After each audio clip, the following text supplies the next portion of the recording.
சுற்றுச்சூழலுக்கு கேடு விளைவிக்கும் நெகிழிப் பொருட்களுக்கு தடை விதிக்கப்பட்டிருக்கும் போதிலும் அவற்றின் பயன்பாடு தொடர்ந்து கொண்டுதான் இருக்கிறது.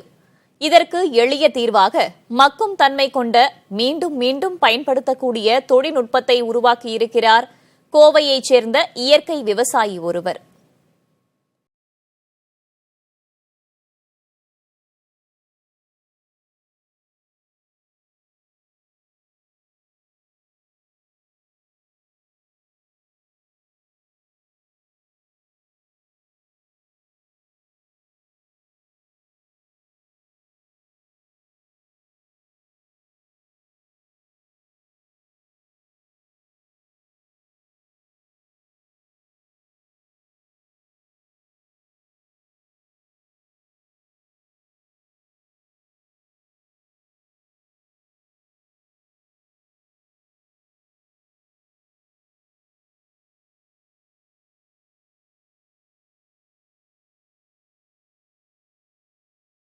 கண்டிஷனில் பவுடர் பண்ணி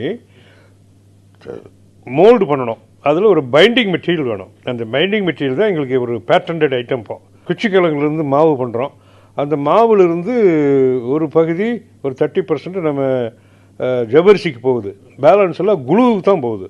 அந்த குளுவு தான் இதில் யூஸ் பண்ணுறோம். அதை எடுத்து அந்த பர்டிகுலர் டெம்பரேச்சரில் இந்த மெட்டீரியல்லாம் கலந்து மோல்டு பண்ணோம்னா எப்படி இரும்பு மோல்டு பண்ணுறோம் அது மாதிரி பண்ணணும்னா அதே மாதிரி சூப்பரான தட்டுகள்லாம் வருது. அது ஓராண்டுக்கு மேல் மறுபயன்பாட்டு பொருளாகவும் சூடான உணவுகளை பயன்படுத்தும் விதத்திலும் இந்த பொருட்கள் உருவாக்கப்பட்டிருப்பதால் வாங்குபவர்களுக்கு பொருளாதார ரீதியிலும் பலன் தருவதாகவே இருக்கும்.